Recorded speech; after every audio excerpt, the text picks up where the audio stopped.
Eu sempre digo que nós podemos sofrer de duas vaidades espirituais, dois tipos.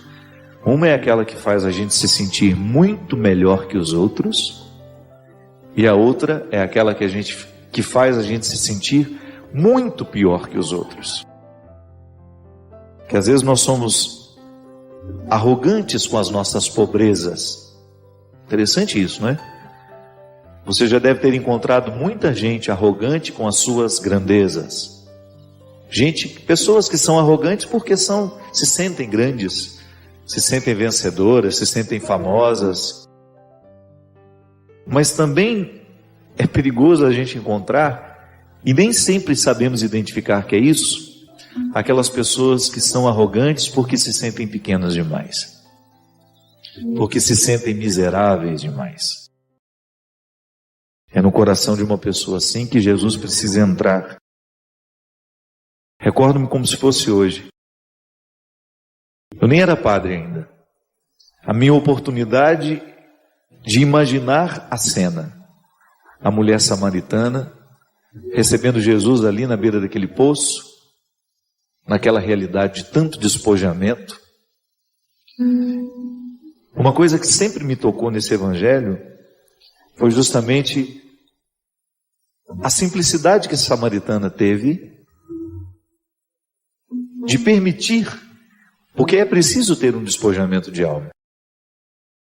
A samaritana, por ser uma mulher excluída da sociedade, por ter tido uma vida de erros até aquele momento, é possível que ela estivesse experimentando ao longo de sua vida um pouco dessa segunda vaidade espiritual, de sentir-se pior que os outros, pela vida que deu errado, por tudo aquilo que ela havia feito, que acarretava um fardo muito doloroso de ser levado, naquela tarde, naquela divisão do dia.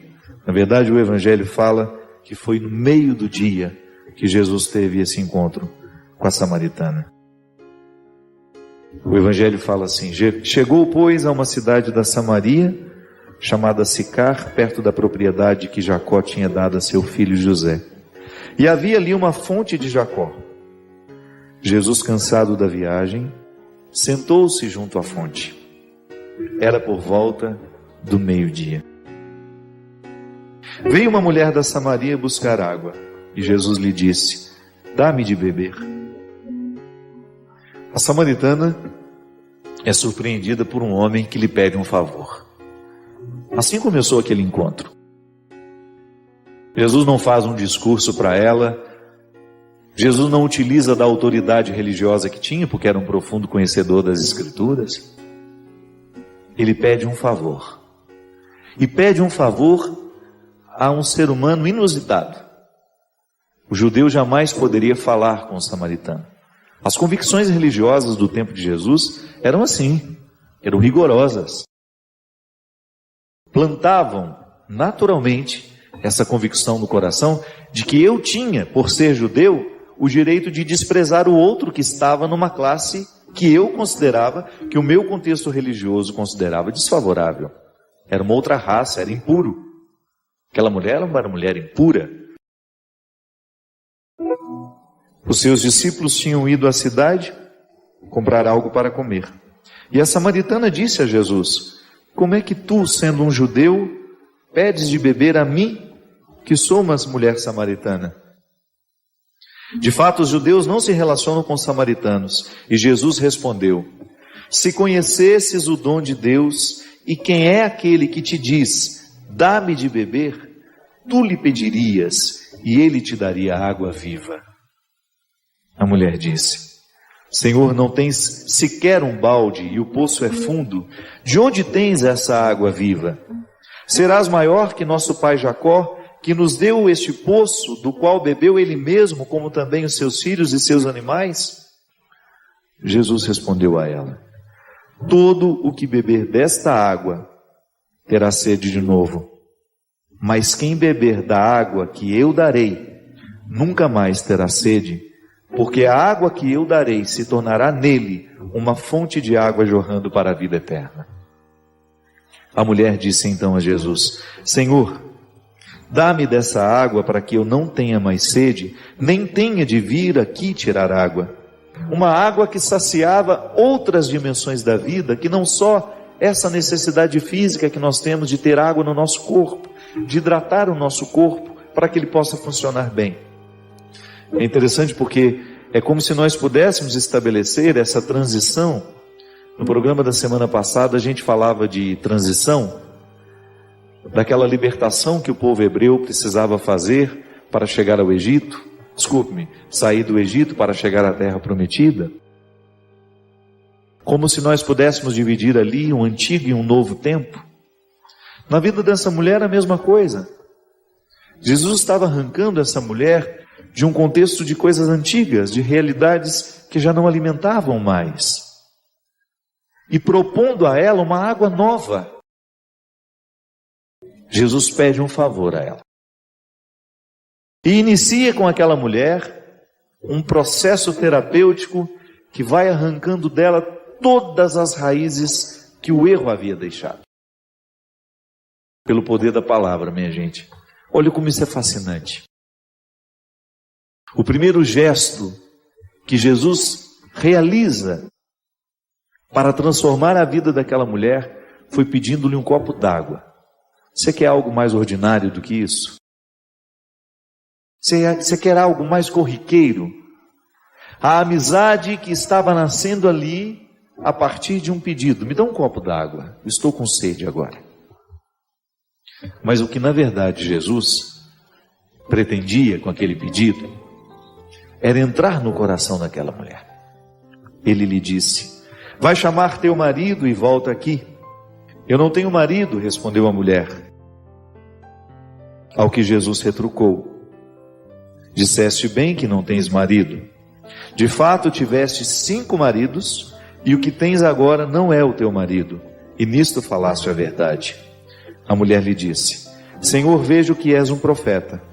Os nossos pais adoraram sobre esta montanha, mas vós dizeis que em Jerusalém está o lugar que se deve adorar.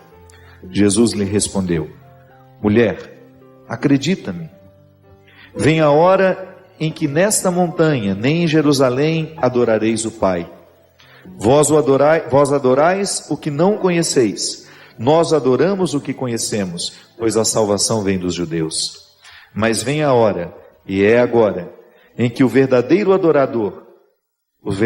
adoradores adorarão o Pai em espírito e verdade. Estes são os adoradores que o Pai procura. Ao pedir àquela mulher a água, Jesus inicia com ela uma transição, uma transposição também de um mar que era extremamente violento na vida daquela mulher. Com naturalidade, ela conta a ele que realmente ela não tinha marido. Todos os que haviam passado pela vida dela já tinham se tornado uma ilusão, né? Não foi amada, não ficaram.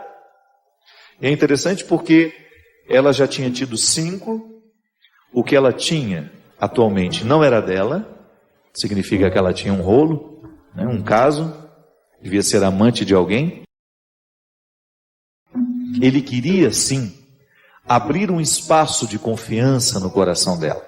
Ela precisava sentir que ele não estava falando com ela por qualquer motivo.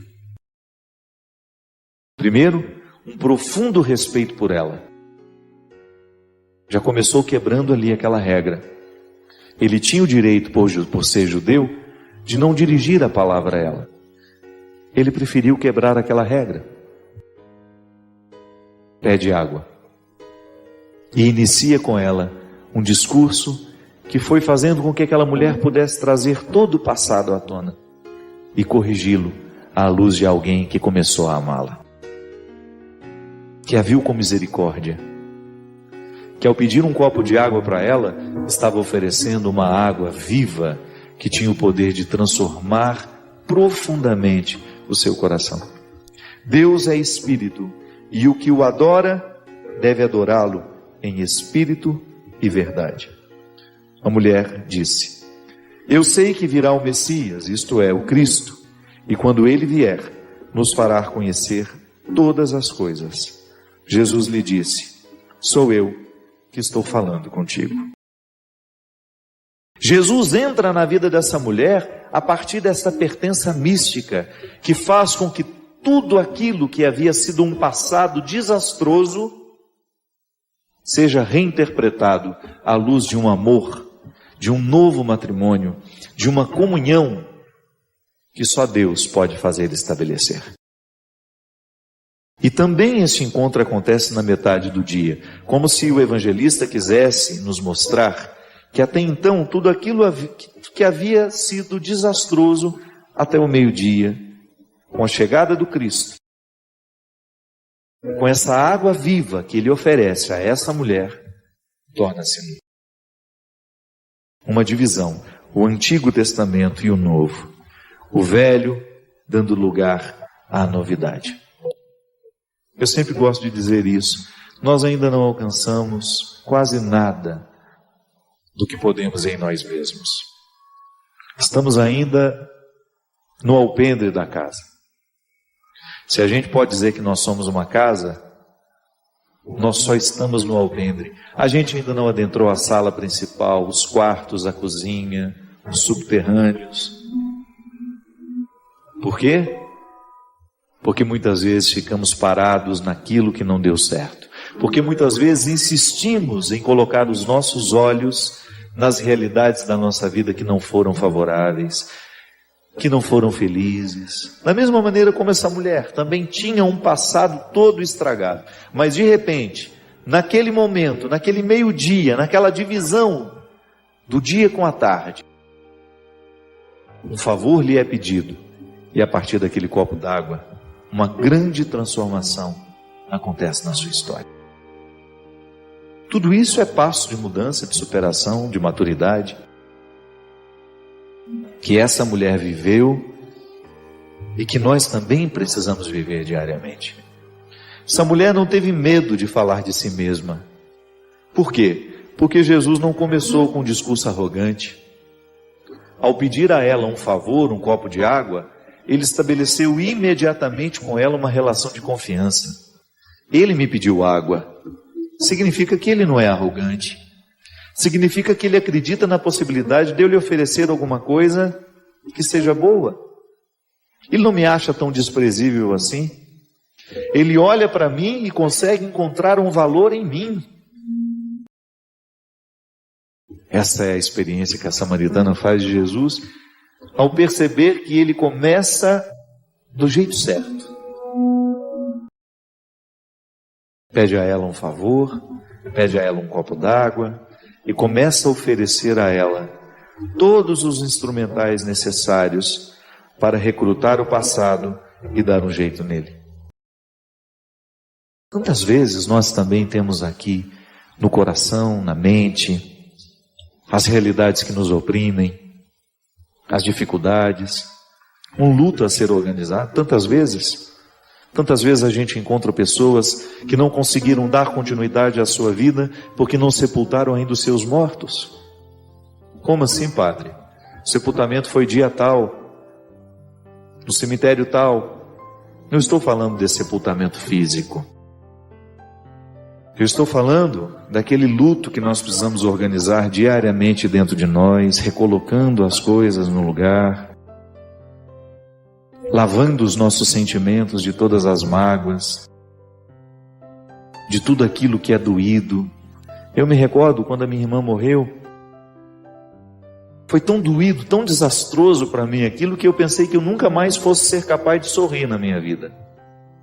E durante muito tempo eu não fui capaz de sorrir. Quando nós perdemos alguém, nós precisamos lavar diariamente a dor. Numa água santa, numa água sagrada, para que esta memória deixe de nos oprimir, para que esta saudade deixe de nos fazer chorar. Porque com o tempo, à medida em que nós vamos organizando o nosso luto, aquela saudade que até então era tão doída, vai se tornando uma saudade boa de ser levada com a gente. Que é interessante isso, né? Quando o outro morre, a gente chora pelo outro, por tudo aquilo que ele deixará de ter, de viver, mas depois chega um momento em que nós choramos por puro egoísmo. É porque nós temos pena de nós mesmos, da nossa solidão. A gente não suporta a nossa solidão, então a gente chora de pena. Aí um belo dia, eu comecei a perceber que eu estava sendo tomado por uma leveza, que alguma coisa estava ficando diferente dentro de mim, e que aquilo não era um fruto de um esforço meu somente. Porque, é claro, eu tenho que arregimentar os recursos humanos para organizar o luto. Às vezes a gente precisa de uma terapia para nos ajudar a superar uma perda. Mas o terapeuta não pode fazer nada por nós se nós não fizermos o movimento do luto. E eu sinto que eu comecei a fazer isso. Comecei a me empenhar no meu dia a dia para ocupar a minha cabeça, para dar um rumo à minha vida e não ficar ali trancado dentro do meu quarto chorando a morte da minha irmã. É o meio-dia da vida. É o meio-dia da dor, da perda. Quando a gente começa a viver um processo de superação, porque a gente aceitou tomar a água do meio-dia. Essa água que Deus nos oferece diariamente, essa água pura que nos chega pela fé, que nos chega pela palavra, que nos chega pelos amigos, que nos chega pela música que a gente escuta, pelo livro que a gente lê. Essa palavra de Deus em nós a nos consolar, a nos impulsionar a atravessar este lugar difícil. Você que perdeu uma pessoa que estava sofrendo muito nos seus últimos meses, no seu último ano de vida, a gente sabe que a morte é um alívio para esse sofrimento. E a coisa mais triste que tem é a gente ver uma pessoa que a gente ama sofrer. Mas mesmo assim, sabendo que agora ela não sofre mais, que ela agora descansou de toda aquela dor, que já não existe mais aquele incômodo do hospital, aquele sofrimento físico, a gente, por motivos que muitas vezes são estranhos a nós mesmos, continuamos chorando, continuamos lamentando. Quando a gente racionaliza, quando você pensa que o outro deixou de sofrer, que agora quem sofre é você, você começou a regimentar este luto, a regimentar os instrumentais que lhe ajudarão a colocar esse luto no lugar certo.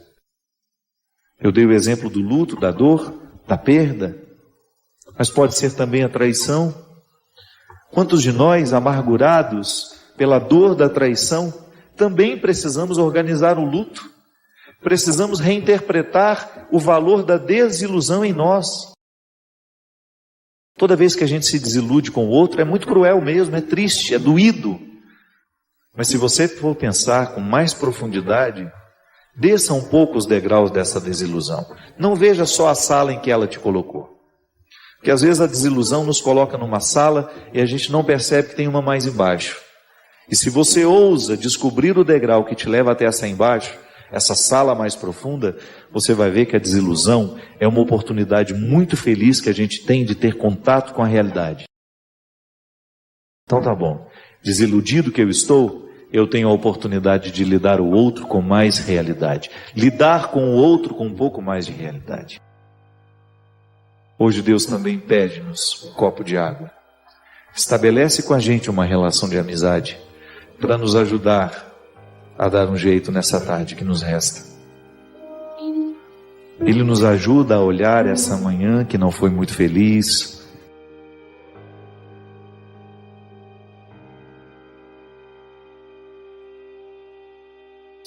A possessão demoníaca é toda vez que nós identificamos que aquela pessoa, ela tem tanta brecha espiritual para o mal, que o mal acaba tomando a regência de sua história, de sua vida, seu corpo, no caso, né?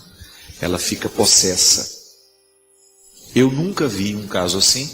Já vi histórias de pessoas assombradas pelo mal ou visitadas pelas forças do maligno, mas graças a Deus nunca tive o contato com alguém vivendo uma possessão. Padre Giovanni do Rio de Janeiro, que é um grande amigo meu, ele trabalha com esse tipo de acompanhamento e já ouvi dando testemunhos de situações assim mesmo, onde você percebe, onde ele identifica, pelo próprio ministério dele, de ser um padre exorcista, de ter pessoas que estão realmente, é como se fossem totalmente tomadas pelo mal. A maldade já está tão entranhada que ali você identifica como um caso de possessão demoníaca. O que eu sei, minha gente, é que nós precisamos expulsar diariamente o diabo da nossa vida, da nossa história. Como é que o diabo entra na nossa vida? Ele entra através do nosso pensamento, né? Ele entra através dos sentimentos mesquinhos que nós alimentamos. Ele entra através de injustiças que cometemos. De tudo aquilo que é rasteiro, porque o diabo gosta do que é rasteiro. E nós nascemos para o alto, né? Nós nascemos para as coisas nobres. Existem músicas diabolizadas? Sim. Eu não vou permitir que uma música ruim tome conta da minha casa.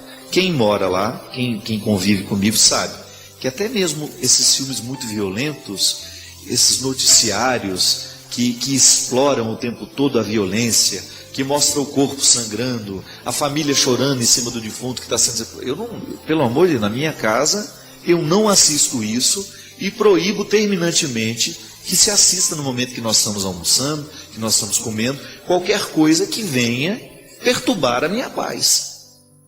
Isso não é viver alienado. Eu coloco um filtro. Porque isso é muito diabólico. Se às 7 da manhã eu já estou vendo um noticiário que se torcer sai sangue, eu corro o risco de condicionar o meu coração àquela violência e àquele lixo que está sendo julgado, vem morar dentro de mim. Aí de repente eu estou triste, não sei porquê, eu estou desanimado, não sei porquê. Fruto de tudo aquilo que eu permito. Então a gente tem que tomar muito cuidado com a música que a gente escuta, com a notícia que a gente resolve trazer para dentro de nós, com a programação televisiva que nós vamos permitir que seja passada na nossa casa, porque tudo isso tem células diabólicas, é igual câncer. É ruim de ouvir, mas é verdade. Todos os dias o nosso organismo produz células cancerígenas. Mas os próprios soldadinhos da imunidade, o que eles fazem? Jogam fora, matam essas células e não permitem que elas se desenvolvam. Aí que está a grande questão. Se você está passando por um processo de baixa imunidade, por que câncer está muito associado a processo depressivo? Às vezes uma tristeza muito profunda, uma desilusão muito profunda, que arrasou aquela pessoa. Baixa a imunidade, tristeza baixa a imunidade da gente. Notícia ruim baixa a imunidade da gente. Música ruim baixa a imunidade da gente. Os maus, né? Os maus não, os males, os maus também, mas os males do mundo baixam a nossa imunidade. Então, quando o organismo está com baixa imunidade, aquelas células não conseguem, as células boas não matam as cancerígenas, o que acontece? Cresce o tumor. E esse tumor vai julgando notícia para o corpo, que chama-se metástase. Ele vai julgando células cancerígenas pelo corpo.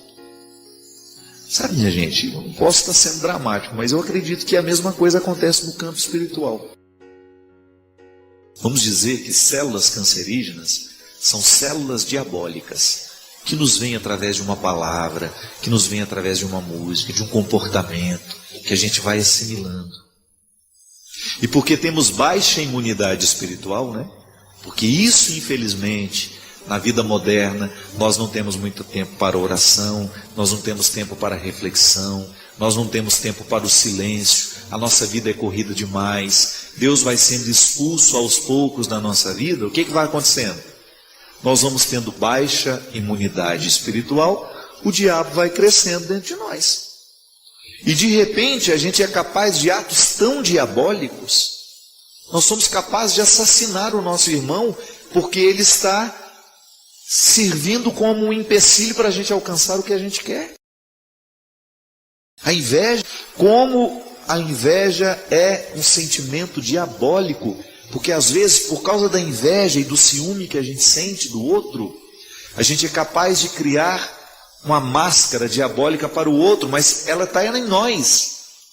Só que nos falta honestidade para reconhecer.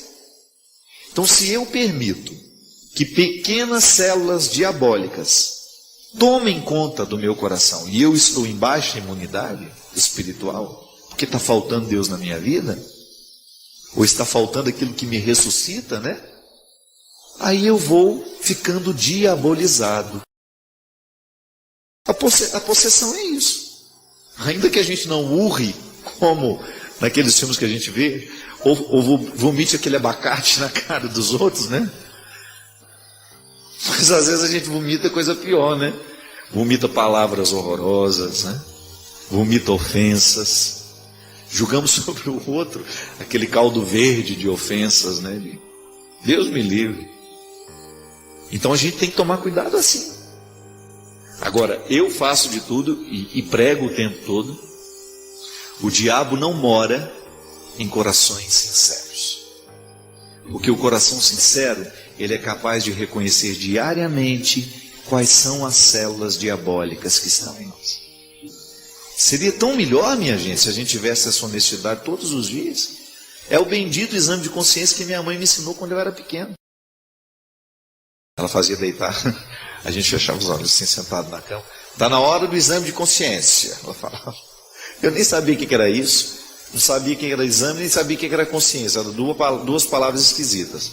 Eu acho que se perguntasse a minha mãe também, ela não sabia não. De qualquer maneira ela usava. Vamos fazer o exame de consciência. Aí eu sentava na cama. Fecha os olhos.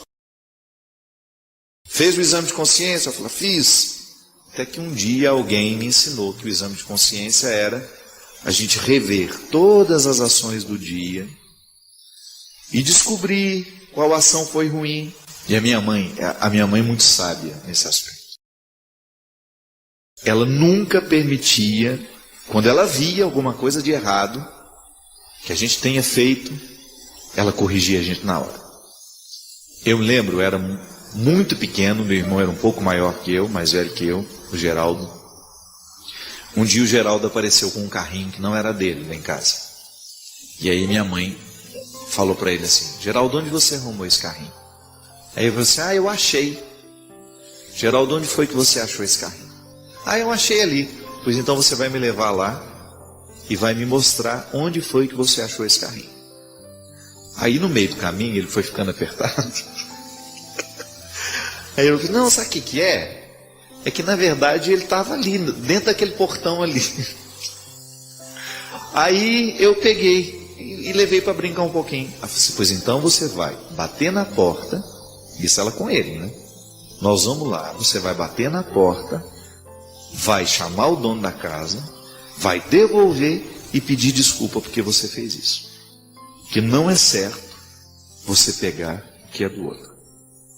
Aí meu irmão, morto de vergonha, fez o que minha mãe pediu. Mas o que eu acho bonito da minha mãe, sabe o que é? É assumir a vergonha com ele, né? É segurar na mão dele naquele momento, não o deixou desamparado. Ela segurou na mão dele e falou, vamos lá, vamos assumir juntos. Eu não fiz o erro, mas eu sou sua mãe e quero que você seja capaz de assumir isso. Naquele momento, minha gente, a minha mãe pode ter cortado pela raiz um ladrão. Não é assim que nascem ladrões? Quando nós permitimos roubar o mínimo do outro, um dia a gente pode ser capaz de roubar tudo. Então, num roubo aparentemente inocente, ali pode estar a célula do crime, que se não educado no momento certo, ele vai chegar na nossa vida. Os delitos, eles começam miudinhos. O diabólico começa miudinho em nós. É um sentimento mesquinho que você alimenta, é uma tranca de porta que você não quebra, né? É um ciúme que você guarda e que você desdobra em maldades, é uma desonestidade que você fica indiferente a ela. Pior, quando a gente se acostuma, né? Quando a gente se acostuma com o defeito. Quando a gente se acostuma em ser mal. E aí, o diabo vai tomando posse de nós. Quando nós nos acostumamos com tudo aquilo que é diabólico, que está no mundo, disponível nas estantes, nos meios de comunicação, e nós livremente trazemos para a nossa vida. Mas todo dia é dia de quebrar isso.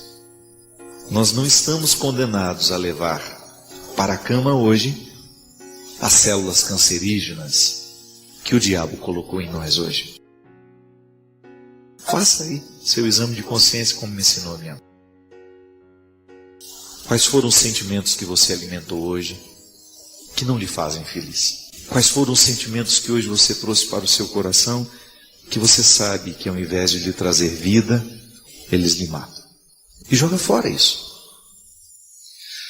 Da mesma forma como nós enchemos o pulmão com um novo ar e expulsamos o que já foi usado e que está cheio de impurezas. A vida é assim. Criar essa imunidade espiritual que nos vem pelos encontros pessoais que fazemos com o Senhor. Nessa audiência particular que fazemos com Ele. Ainda que sejam nos últimos momentos do dia, antes de nos entregar ao agradável mundo da inconsciência que é o sono. Lá na cama, quando você já está tomado pelo sono, você ser capaz de cruzar o sinal da cruz sobre o seu rosto, sobre o seu peito, e dizer ao Senhor que você a Ele pertence. Que se por acaso hoje o diabo teve alguma chance com você, você gostaria que amanhã fosse diferente. Ele é o seu Senhor. E você não quer dividir o seu coração com o inimigo. Você quer que seu coração seja inteiro do Senhor. E que Deus abençoe esse propósito. Que hoje, ao receber essa bênção, o Senhor possa lhe cobrir de coragem para quebrar todo o poder de morte que sobre você hoje possa existir. Eu desejo que você, nas suas lutas, você tenha sempre o direito e a possibilidade de retirar os seus excessos, para você ver diante dos seus olhos a sua verdade fundamental, sem exageros, só você. E a partir disso, você reencontrar o caminho da vida. Obrigado pelo seu carinho, pela sua atenção, e que Deus abençoe muito você.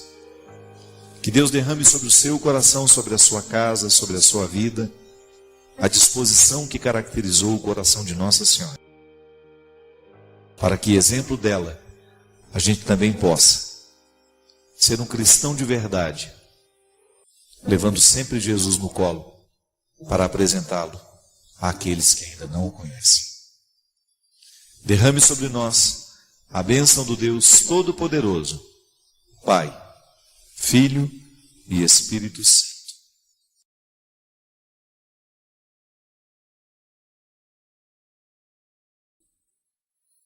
Mas nós também não podemos esquecer as necessidades espirituais. São as misérias humanas. São as pessoas que estão padecendo pela falta de harmonia pessoal. Aqui, antes de terminar o primeiro bloco, a gente falava da necessidade que nós temos de viver essa reconciliação diária. Sim, exercer a misericórdia é ajudar os que estão próximos a nós a viverem também essa reconciliação. A psicologia nos ensina que o inconsciente, embora não seja acessível a mim, eu tenho realidades inconscientes que foram registradas dentro de mim, na minha cabeça, no meu cérebro, nas minhas emoções, que eu não tenho como acessar.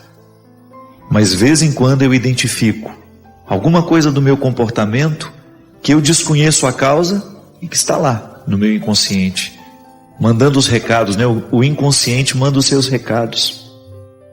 Alguém um dia ajudou na construção do nosso inconsciente. De maneira que muitos medos de hoje, a gente precisa compreendê-los à luz do passado. É por isso que a terapia, a boa terapia, é aquela que nos faz acessar as realidades inconscientes.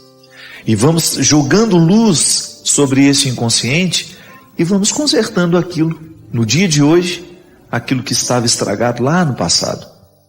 É assim que a gente se torna gente, com erros e acertos. São realidades que são favoráveis a nós e outras que não são tão favoráveis. Porque todos nós temos uma alma filosófica, mas às vezes a gente passa a vida inteira sem despertar essa alma filosófica. É interessante, gente, eu gosto, né, da filosofia e vivi durante muito tempo. Hoje tenho me dedicado bem menos, mas li muito filosofia, e a mim sempre encantou, fascinou essa história de você transformar o seu pensamento, de você viver uma renovação do pensamento que repercuta no nosso jeito de viver. Essa filosofia prática mesmo, né? De você identificar as questões do dia a dia, as mais fundamentais, as mais profundas, e você se fazer essas perguntas, e nem se trata de respondê-las, mas de conviver com elas. Então encontro pessoas o tempo todo que estão se reconciliando com a figura de Deus Pai. Racionalizam isso. A experiência humana que eu tenho não pode me determinar. Ela pode até representar um obstáculo, isso é natural. Aliás, ninguém nos prometeu que seria fácil. Mas a fé é um dom, que está em mim, que está em você. E é tão interessante pensar, minha gente, que o dom, ele nos é dado da mesma forma. Porque às vezes nós somos injustos com Deus. A gente olha para o vizinho, que tem uma experiência religiosa bonita, admirável, que repercute no caráter dele. Porque o bom religioso não é aquele que quantifica o tanto de vezes que vai à igreja, não. É aquele cujas vezes ele foi à igreja, causou transformação no jeito dele ser. E às vezes a gente olha para aquele que parece ser um pouco mais religiosos do que nós, aqueles que são aparentemente mais fiéis do que nós, e a gente fica na tentação de pensar que Deus deu mais fé a ele do que a nós. Não. A mesma fé que está no coração do Papa foi dada ao seu coração também. O que nos diferencia, muitas vezes, nessa experiência, é o tanto que a gente cultiva o que recebeu. Tudo lhe foi dado.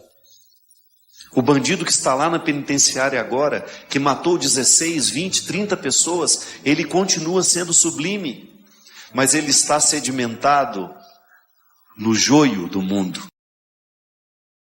Alguém precisa recordá-lo que ele é sublime, porque quando eu assumo a condição de ser sublime, eu começo a iluminar o outro para que ele veja o mesmo milagre nele. Onde você tem uma pessoa com a posse de sua dimensão sublime, ali ela se torna instrumento de transformação para as outras. Pode observar, é natural em nós que a gente ofereça ao outro aquilo que nos fez bem. É natural no humano, por mais egoísta que ele seja. A gente é egoísta quando é materialmente falando. A gente tem medo de perder, mas quando é um bem, você escuta aquela pregação, escuta aquela música. Por quê? Porque eu acho que vai acontecer em você o mesmo que aconteceu em mim quando eu ouvi. Ou se não for igual, vai ser alguma coisa parecida. Você vai se recordar que é sublime. Um livro, a leitura de um livro, pode acender em nós a consciência de que somos sublimes. Pode ser que ninguém esteja vendo, mas o seu gesto faz diferença e repercute no mundo. Porque toda vez que nós tocamos de maneira positiva a vida e o coração de alguém, o bem ganha mais um elo nessa corrente. Toda vez que nós temos a oportunidade de provocar um sorriso no outro, uma alegria, uma bênção, um sentimento de paz, de amor, de misericórdia, o mundo todo está sendo consertado naquela pessoa. Sim, de vez em quando nós esbarramos em pessoas que nos recordam que somos sublimes. Não é que você deixa de ser porque alguém não te fala, é porque você se esquece mesmo. O mundo nos puxa demais, o joio tem uma força terrível sobre nós, ele causa um processo de encantamento ao contrário. Ele nos desencanta e ele não permite que a gente saia dele. As forças do mundo são cruéis quando o assunto é sedimentar as pessoas em suas misérias.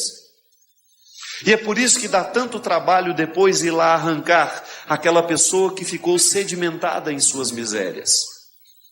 Às vezes a sedimentação que é feita por um casamento infeliz, Uma pessoa que assume uma vida com a outra sem ser amado, sem amar.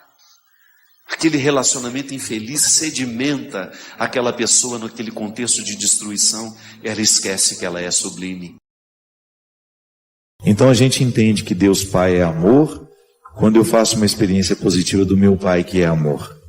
E se eu não tive esse Pai amoroso na minha vida, eu faço uma transposição. Eu entendo a partir disso. Então eu racionalizo. É verdade, o Padre Fábio tem razão. Muitas vezes as minhas dificuldades com Deus não são com Deus, são com meu Pai. E como eu chamo de Deus de Pai, eu transfiro automaticamente as dificuldades que eu tenho com meu Pai para Deus. É uma terapia, né? Tomar consciência disso é terapêutico, porque te liberta. Jesus já dizia isso. Conhecereis a verdade e a verdade vos libertará. Eu quero falar com você, sozinho, sozinha, como se você estivesse comigo. Só nós dois aqui. E eu pudesse escutar de você. Quantas vezes você duvidou de você? Quantas vezes você se interpretou muito pior do que você é? Quantas vezes você trocou o que Deus sabe sobre você por aquilo que os outros acham? Quantas vezes você desconsiderou a sua luta, a sua batalha, porque você achou o resultado do outro melhor que o seu? Quantas vezes você foi injusto com você, porque você considerou o que você não tinha, esqueceu aquilo tudo que estava à sua disposição? Quantas vezes você desistiu? Quantas vezes você não ficou até o fim? Quantas vezes você cruzou a linha de chegada em último lugar e ninguém estava lá para lhe esperar? Quantas vezes você não foi festejado? Quantas vezes você não provocou alegria porque acabou de... Com você aqui hoje, no dia de Todos os Santos, eu quero conversar com isso. Porque a mim ocorre diariamente essa certeza. O meu trabalho, a minha vida, com pessoas melhores do que eu, as minhas fragilidades ficariam disfarçadas. Com o tempo eu descobri que não. Eu não tenho que procurar disfarçar as minhas fragilidades. Eu só tenho que cuidar delas. E eu quero estar com quem queira a mesma coisa. Não quero as pessoas perfeitas, porque elas não existem. Eu quero as pessoas reais. E eu quero estar com elas, porque estando com elas eu me sinto mais verdadeiro. Por isso eu quero estar com você. E quero que você acredite da mesma forma como eu pude acreditar.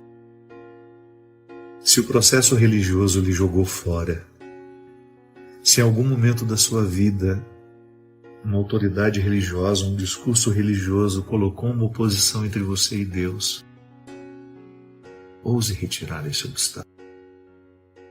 A vida de santidade é para você, sim. E vida de santidade é cultivo diário, é luta constante, de nunca permitir que o pior prevaleça. Que os detalhes da sua personalidade, que não são muito iluminados, que não são bonitos, que eles aos poucos percam a força, que você lide melhor com você. Que você não se sinta excluído, que você não se sinta fora. Que a sua coragem seja infinitamente superior àqueles que lhe desanimam. Bem-aventurados os puros de coração, porque só eles verão a Deus. Eu sou líder religioso e posso dizer que a pureza de coração não é um privilégio de religiosos. Pelo contrário. Às vezes é o lugar onde a gente menos encontra pureza de coração dos meios religiosos. Portanto, não tenha medo. Não se sinta excluído. Sabe aquelas baladas chiques que a gente gostaria muito de ter um nome lá para a gente poder entrar? Pois é. Na lista do reino dos céus o seu nome está.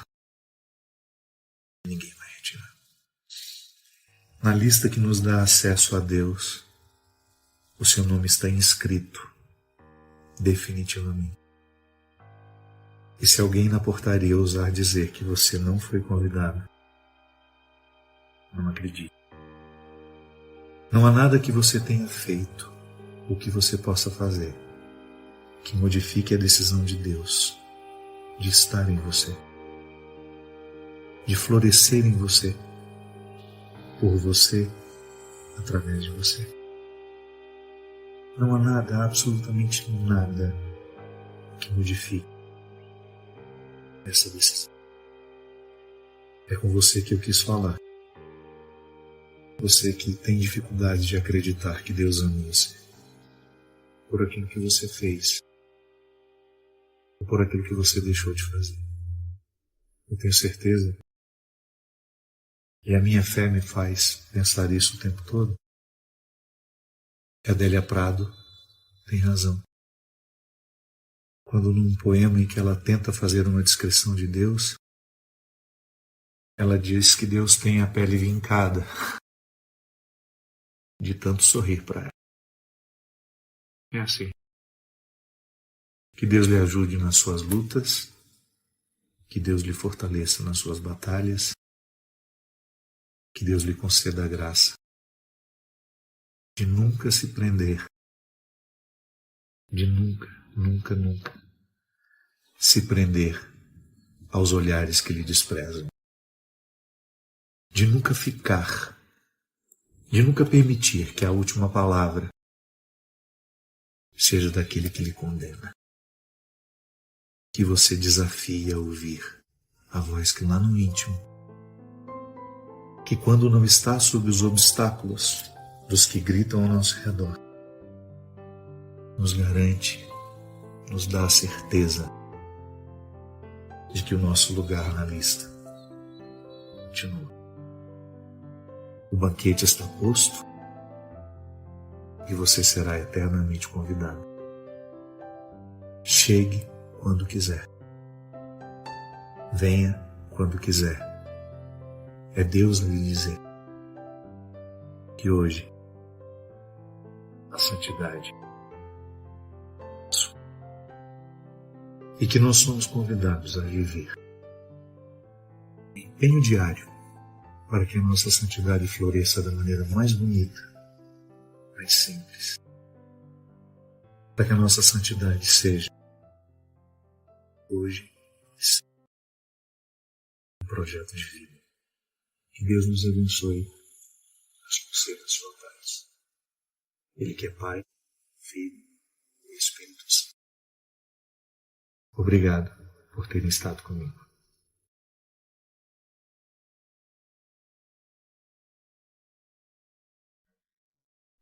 Menor que o meu sonho, eu não posso ser. O ser humano nasceu para ser feliz. Você foi projetado para ser feliz. E se em algum momento da sua vida você vive a estrofe e não vive o refrão dessa música, isto é, se você mergulha nas suas misérias e não consegue sair dela, pode ser que você esteja sendo menor que o seu sonho. E você não tem o direito. Você não tem o direito de ficar abaixo daquilo que você sonha. Você precisa estar sempre na busca e na conquista destes sonhos. Isso é ficar sempre acima dos sonhos. Você não pode ser menor que eles. Porque se a gente se torna menor que os sonhos, a gente deixa de ser pessoas realizadoras.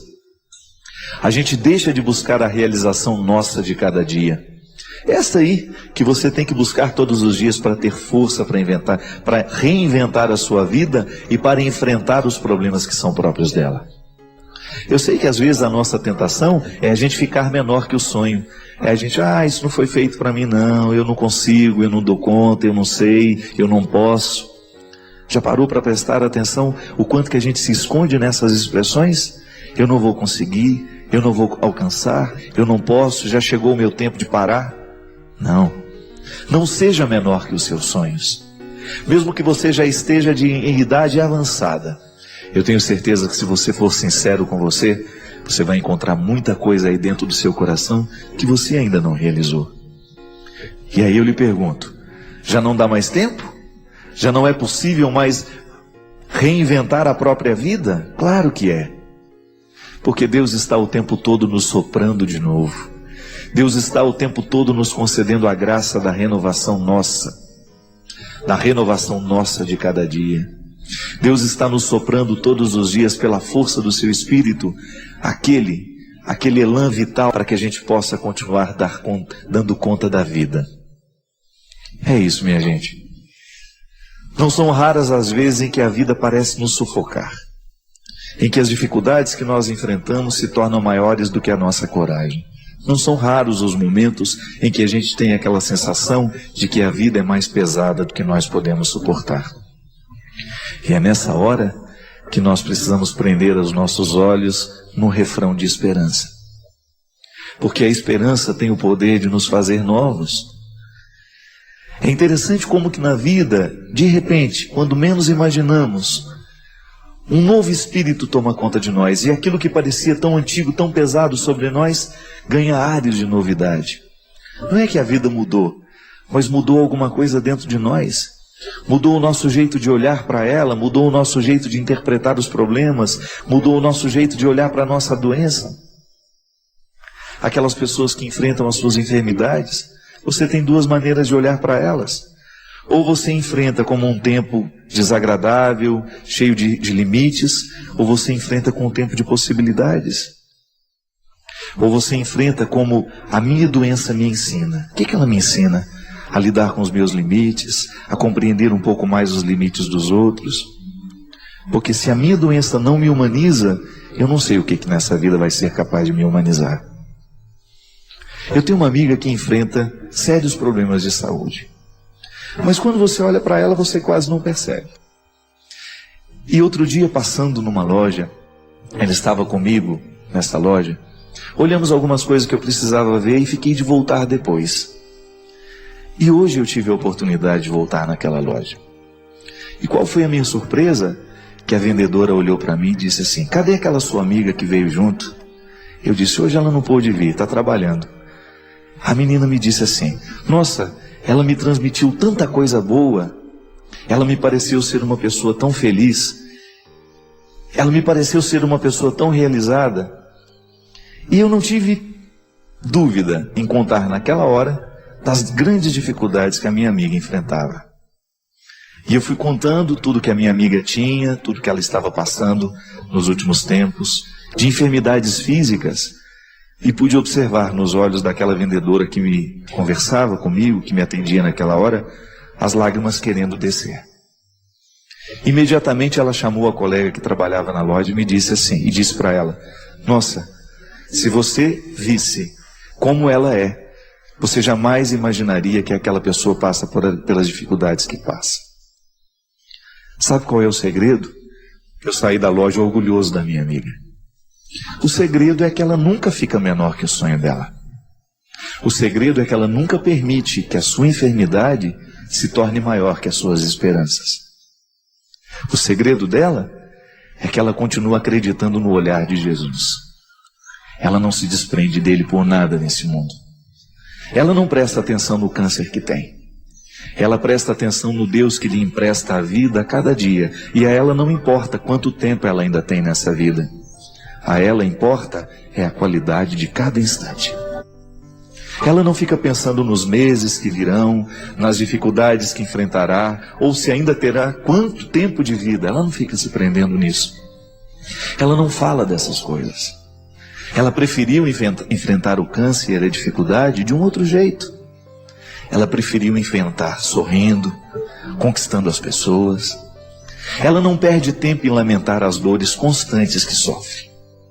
Nós que somos próximos sabemos das dores constantes que ela sofre, mas ela preferiu não falar das dores. Ela preferiu alimentar dentro dela um jeito de ser diferente.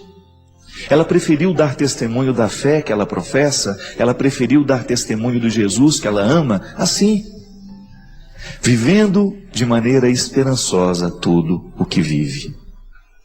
Ela não se torna menor que o sonho. Ela não se curva ao câncer, ela não se curva à dor, porque ela descobriu que o tempo que ela tem não importa. Nós não podemos dizer se nós vamos viver mais ou menos que ela. Agora, uma certeza eu tenho: ela não quer viver mais ou menos. Nós não sabemos o tempo, e ela também não sabe. Aliás, ela é um desconcerto para os médicos. Já anunciaram o seu fim há muito tempo, mas está mais viva do que muitos de nós. Sabe o que é isso, minha gente? A capacidade que essa criatura tem de olhar-se de um jeito novo, todos os dias. E de só olhar o que vale a pena, de prestar atenção no que vale a pena. Quantas vezes nós, na tentação de ficar cuidando demais dos problemas que nós temos, nós não enxergamos as soluções. Nós não enxergamos as possibilidades porque os nossos olhos estão presos demais nos problemas que nós temos. Assim como a minha amiga sabe que a cada dia ela precisa escolher o que ela vai fazer da doença que ela tem. Quais são os cuidados que ela vai ter para manter o corpo, mas sobretudo a alma sobrevivendo. Sobreviver o corpo, há pessoas que sobrevivem durante muito tempo, mas não há qualidade nenhuma nessa sobrevivência, porque o mais importante é a gente fazer sobreviver a alma. E assim, quando ela andar pelas lojas daqui de Taubaté, entrando um lugar ou outro, as pessoas vão descobrir nela alguma coisa de diferente. Onde foi que ela aprendeu tudo isso? Eu não sei. Onde foi que ela de fato encontrou forças para estabelecer com a vida um pacto? Eu não sei. Eu não sei qual foi o livro que ela leu, qual foi o discurso que ela escutou. O que eu sei é que Deus é inevitável na vida dela. Deus é aquilo que dá sustento o tempo todo. As outras coisas eu não sei dizer. Mas quando a gente percebe nos olhos dela um Deus que não a deixa morrer antes da hora, a gente já começa a acreditar no significado da ressurreição. A gente começa a entender como é que o sofrimento pode lapidar uma pessoa e pode torná-la ressurreta mesmo antes de ter morrido. Porque eu vou te confessar uma coisa: ao conviver com ela, às vezes eu tenho a sensação de que ela já ressurgiu antes da morte. E que a ressurreição é para ela o dado de toda hora. É o movimento de todo instante. Por isso que a morte não vence. Por isso que a morte não está tendo poder. E por isso que ela ainda, mesmo sem dizer nada, sem abrir a Bíblia, sem fazer discursos homéricos, sem dar testemunho de absolutamente nada, somente entrando numa loja de sapatos, sorrindo, tratando bem quem ela encontra, mostrar que Deus existe, que Deus é vivo, que Deus é o vivente, que está dentro de nós, que estabelece com a vida o tempo todo um pacto e que faz com que a nossa vida esteja encaminhada nos trilhos do sentido, que não é absurdo sofrer. Há um sentido em cada dor e ainda que ele esteja oculto, a sabedoria nos encaminha para descobri-lo. Os absurdos, eles deixam de existir no momento em que nós estabelecemos o sentido. Para ela tem sido assim. É fácil? Não.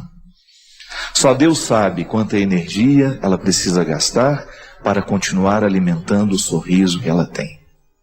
Só Deus sabe quantas energias, quanta luta, quanta oração, quanto joelho no chão, quantos gestos ela tem que estabelecer para que o sentido se estabeleça dentro dela. Mas ela não desiste. Ela continua permitindo que o sonho prevaleça. Ela continua lutando para não ser menor que o sonho. Eu não sei quais são os grandes sonhos que ela tem na vida. Não sei. O que eu sei é que ela é envolvida de sonhos. O que eu sei é que prevalece o tempo todo um desejo de fazer diferença na vida. De notar os pequenos detalhes da existência. De estar atento àquilo que o senso comum não vê. De estar atento àquilo que naturalmente a gente não percebe. É isso, minha gente. É o que nós temos diante de nós hoje também. Mesmo que não estejamos acometidos de enfermidades sérias, mesmo que nós não estejamos ameaçados de morte, A vida nos ameaça o tempo todo. Nos ameaça e nos coloca numa necessidade de responder a ela. Você está desafiado pela sua vida. Você tem aí as suas questões. Coloque-as diante do seu coração. Coloque-as diante de você. E não permita que esses problemas, que essas dificuldades venham ditar as regras do jogo. O jogador é você. E você só vai ganhar essa partida se você assumir a liderança dessa história. Medo. Medo é universal, todos nós sentimos. Você sente medo de ser só? Você sente medo de ser traído? Você sente medo de ser injustiçado? Você tem medo da doença? Você tem medo de morrer? Você tem medo de envelhecer? Você tem medo de não ter segurança? Você experimenta na sua carne, você sente na sua alma quando a dor punge dentro de você e você precisa gritar por alguém, porque você não dá conta da vida sozinho. A vida não é suportável e você precisa olhar para os lados e você precisa descobrir alguém anunciando a elas que a força de Deus está disponível, que nós não nascemos para o fracasso, que ser feliz é urgente. E pode ter certeza que na preguiça você não chega lá. É preciso empenho, minha gente. O medo começa a diminuir no momento em que nós somos olhados nos olhos. Se você está perdido no meio da multidão, o que mais lhe assusta é você não ter um olhar onde você fixar o seu. A psicologia nos ensina que quando nós somos olhados de um jeito certo, cresce dentro de nós a crença em nós mesmos. O olhar é o lugar da nossa segurança. No momento do nosso medo, se a gente não tem alguém que nos ama do nosso lado, se a gente não tem um olhar para se fixar nos nossos, tudo é mais pesado, tudo é mais difícil. Você deve se recordar dos momentos em que a vida foi pesada para você, e naquele momento, na notícia daquela morte, na notícia daquela tragédia, daquele fracasso, o que você mais queria era alguém que você pudesse colocar os seus olhos. Se de repente você está devagar, e você está com medo, alguém segura na sua mão e diz: não se preocupe, eu vou ficar do seu lado. Aí você fala: mas você não tem que ir? Ela diz: eu tenho que ir, mas eu decidi que vou ficar com você. Diminui o medo. Entrou no seu tempo. Viu você como você é. Mas você sabe por experiência própria que no momento da sua mudança, se você tem alguém segurando na sua mão, se você tem alguém olhando nos seus olhos e mudando junto com você, fica mais fácil. Diminui o medo. Medo de não ser reconhecido, medo de não ser compreendido. Quando você está diante de alguém que tem o poder de tomar decisões sobre a sua vida, e você tem medo que aquela decisão não seja tomada considerando aquilo que você é. O medo que você sente, as dores que você tem, os limites que você possui. Deus quer nos transformar em gente de bem. E para isso é preciso vencer os medos. A gente não alcança o sucesso da graça se a gente não vence a cadeia do medo. Para que cultivar fracassos? Invista em você. Foi para cima que você foi projetado. E isso, gente, eu digo sem medo de errar. O investimento pessoal que você faz no momento em que você não se acostuma com a pilastra torta que você construiu, que você tem medo de destruir porque você acha que vai cair. Quando você se acostuma a ser uma casinha qualquer, não! Olhe para o projeto inicial que Deus fez. Não é qualquer coisa que Deus projetou para você. Os seus limites não podem ser impedimento para você chegar ao final dessa construção. Não pensavam pequeno. A alma, a humildade precisa nos fazer pequenos, mas nós não podemos ser pequenos diante de Deus. E alcançar essa grandeza só é possível pela força da humildade. Cuidado com aquilo que você elege como realidade de valor na sua vida. Cuidado com as decisões que você toma. Cuidado com as respostas que você dá ao mundo. Cuidado com as respostas que você dá à realidade. Os que precisam saber escolher nas pequenas coisas a justiça, a verdade, a honestidade. É disso que nós estamos falando, minha gente. Há momentos da nossa vida em que a decisão é tão importante. É ela que vai definir o rumo que nós vamos tomar. Algumas pessoas estão escolhendo o que não presta. Nós podemos escolher o que presta. Vinde a mim, todos vós que estáis cansados, com o peso dos seus fardos, que eu vos aliviarei. E não peça ao grande arquiteto que faça modificações na planta para simplificar. Não. Peça a ele forças para agir do jeito certo para chegar ao lugar. Dá para derrubar as muralhas? Não. Reza, grita na beirada dela. Insista, grita o quanto você pode até abalar as estruturas desta muralha que está impedindo você. Não tenha medo do processo, não tenha medo do projeto inicial. Corra atrás dele.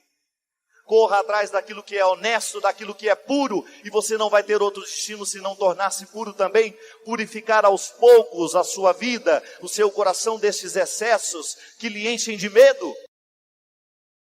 Tenho medo de chegar até lá. Então, porque tenho medo de chegar até lá, eu sento e fico lamentando a minha vida inteira. Oh, meu Deus, mas são 100 quilômetros daqui. Dá o primeiro passo, que já não faltam 100 quilômetros mais. Agora, se a gente se segura naquilo que é inútil, naquilo que não nos faz crescer, nós não vamos chegar a lugar nenhum. Quantas vezes na vida, minha gente, nós precisamos do tombo para poder descobrir o lugar essencial, o nosso lugar. Quantas vezes nós nos utilizamos das futilidades da vida, a gente perde o nosso tempo com futilidades.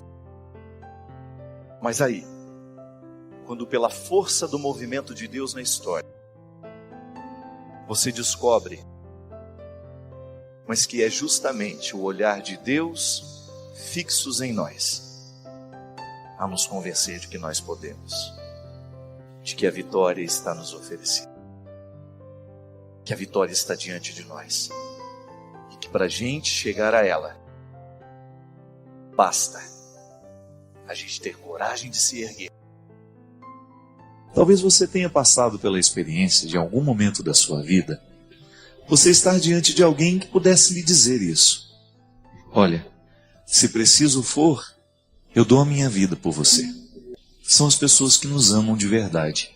São aquelas que são capazes de loucuras por causa do amor que sentem por nós. São as pessoas que são capazes de doar o seu tempo. São aquelas pessoas que são capazes de mudar o jeito de ser, de transformar alguma coisa dentro do coração por causa do outro. Quantas vezes eu já vi um pai mudando o jeito de agir, mudando a conduta por causa do amor que tem pelo filho? Quantas vezes eu já vi alguém modificando o comportamento por amor que tinha a mim? Amigos que às vezes faziam um esforço danado para serem melhores, para que os amigos deles pudessem se beneficiar com aquela mudança, com aquela melhora. Aí a gente descobre que se há um jeito bonito que a gente tem de provar o amor que a gente tem pelo outro, é através de gestos muito concretos. Quando a gente é capaz de mexer na nossa vida, de incomodar a nossa tranquilidade, porque a gente sabe que a gente precisa ser melhor por causa do outro. Por isso, cada vez mais eu me convenço que quanto mais a gente ama, mais aprimorado a gente fica. Porque o amor que a gente sente pelo outro é uma matéria que nos desinstala para a gente ser melhor. É como se nós olhássemos nos olhos do outro e descobríssemos que nós podemos alcançar coisas ainda maiores. E a gente só alcança à medida que a gente ama. Porque amor é uma intervenção divina na vida humana que nos transforma para melhores. Diferente do ódio, né? Quando a gente ocupa o nosso coração de ódios, a gente regride, a gente se transforma em pessoas piores. Mas quando a gente ama de verdade, quando a gente é fiel a alguém, quando você descobre no outro motivo para você dizer isso, se for preciso eu dou a minha vida por você, a gente então entra em alguns territórios da vida que só o amor pode nos levar. Um jeito bonito de ser, da gente jogar fora as mesquinharias, da gente jogar fora aquilo que não vale a pena. Porque é tão bom a gente amar, é tão bom a gente ser amado, é tão bom a gente descobrir que a vida pode ser melhor porque alguém nos ama ou porque a gente ama alguém. É por isso, minha gente, que nós não temos como anunciar o amor de Deus pela vida humana, o amor que Deus tem por você, senão a partir desses exemplos simples. Porque todos nós já experimentamos na carne o que é ser amado. Ainda que você possa dizer, padre, eu não sou tão amado assim na vida. Mas em algum momento alguém teve predileção por você. Em algum momento você teve predileção por alguém. Ser predileto de alguém é tão especial, tão bonito. Engrandece o coração de quem sente a predileção e daquele que é predileto. Eu me sinto muito feliz, minha gente, porque desde criança eu aprendi que Deus é amor. A minha mãe me ensinou a amar o coração de Jesus, desde pequeno. Mas não foi na teoria. É porque eu via na vida daquela mulher uma atitude de querer ter um coração semelhante ao de Jesus, porque ela admirava Jesus. E na minha mãe, olhando, e depois de ter estudado tanta teologia, eu começo a descobrir que aquelas pessoas que se apegaram a Jesus, aquelas pessoas que se aproximaram de Jesus, se apaixonaram por ele do mesmo jeito que a minha mãe também um dia. Porque Jesus olhava para as pessoas com predileção. Por mais que aquela pessoa tivesse errado na vida, Jesus olhava com carinho, Jesus olhava com afeto.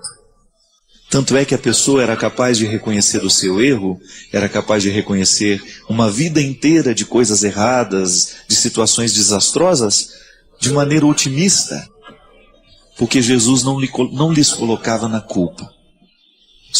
Jesus só despertava o arrependimento. Jesus tinha predileção pelos que ele encontrava, pela vida humana. E eu fico feliz porque esse é o Deus que eu anuncio. Se você retira de mim a certeza de que Deus me ama, a certeza de que Deus está presente na minha vida, me reconciliando com o meu passado, me reconciliando com os meus erros cotidianos, com a miséria grande que existe dentro de mim, eu não teria mais nada para falar. Eu não teria nada para escrever, eu não teria nada para cantar, porque a centralidade da minha palavra, o que gera a minha palavra, é o tanto que eu acredito no poder redentor de Jesus, na capacidade que ele tem de olhar para os miseráveis, de amar os piores deste mundo e de saber que eu, sendo um dos piores, eu sou muito amado e predileto por ele. Pode ser que em algum momento da sua vida você tenha dificuldade de acreditar nisso. Geralmente, quando nós estamos muito fracassados, é muito difícil a gente conseguir alcançar um fio de esperança para que a gente possa sair do fracasso, porque a gente só se enxerga fracassado. Mas eis que a gente pode anunciar a você, que tem esse coração assim hoje, de que Deus tem predileção por você. Ele não espera você ficar santo para gostar de você, para lhe querer bem. Não, a santidade vai ser uma consequência desse querer bem. A mudança da sua vida vai ser uma consequência desse reconhecimento, de olhar-se. Mesmo sabendo-se miserável, o pior de todos, o mais vergonhoso, Deus é capaz de trocar reinos por ti. É desconcertante, eu sei. Eu também tenho dificuldade de acreditar nisso na minha vida. Mas se eu perco isso de vista, eu esqueço quem eu sou. Se eu perco isso de vista, eu me transformo num fracassado. Se eu perco isso de vista, os meus erros se tornam maiores do que eu. E eu não tenho o direito de fazer isso comigo. Você não tem o direito de fazer isso com você, porque existe um Deus que tem predileção por você. Existe um Deus que lhe ama e que não desiste por nada dessa vida de ter você ao lado dele. Eu acho que no coração dos discípulos, gente, devia existir uma santa vaidade, né? De estar ao lado de Jesus. Você já imaginou que beleza poder estar ao lado de Jesus, andar com ele, ver fazer tudo o que ele fez, participar dos grandes milagres da vida de Jesus? Imagina o que aquilo foi para o coração dos discípulos. Mas Jesus sabia que aquilo não bastava.